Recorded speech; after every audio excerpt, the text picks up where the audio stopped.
समय रुकता है और न ही एक सा रहता है। बुरा समय हो या अच्छा समय, बदलता जरूर है।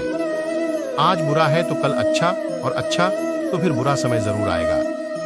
सुख के बाद दुख और दुख के बाद सुख आते जाते रहते हैं, इसलिए इस पर हमारा कोई वश नहीं है, लेकिन कर्म पर हमारा वश जरूर है।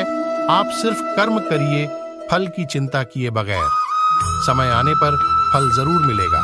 ही एक ऐसा प्राणी है जो कर्म करता है, इसलिए कर्म करना प्रत्येक व्यक्ति का धर्म भी है। कर्म, कार्य करने वाला व्यक्ति है, कर्मवीर कहलाता है। इसलिए कार्य करते रहना खाली बैठे रहने से हमेशा बेहतर होता है। जिस इंसान के चारों तरफ नकारात्मक लोग रहते हैं, उस इंसान का मंजिल से भटक जाना तय है। कहते हैं मन के हारे हार है और मन के जीते जीत।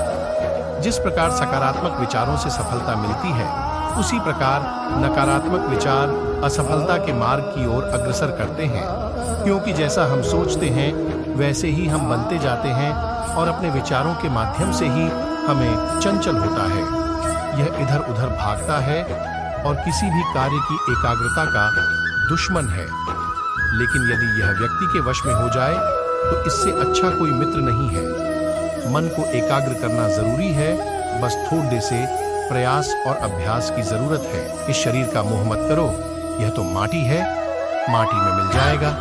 अमर तो आत्मा है जो परमात्मा में मिल जाएगी। लोग अपने शरीर को सुंदर बनाने में लगे रहते हैं, पर आत्मा की सुंदरता शरीर की सुंदरता से कहीं ज्यादा महत्वपूर्ण है। शरीर तो नश्वर है, मिट्टी ही तो है, तो मिट्टी में ही मिल जाता है, पर आत्मा अमर है, इसलिए आत्मा की सुंदरता पर ध्यान दो।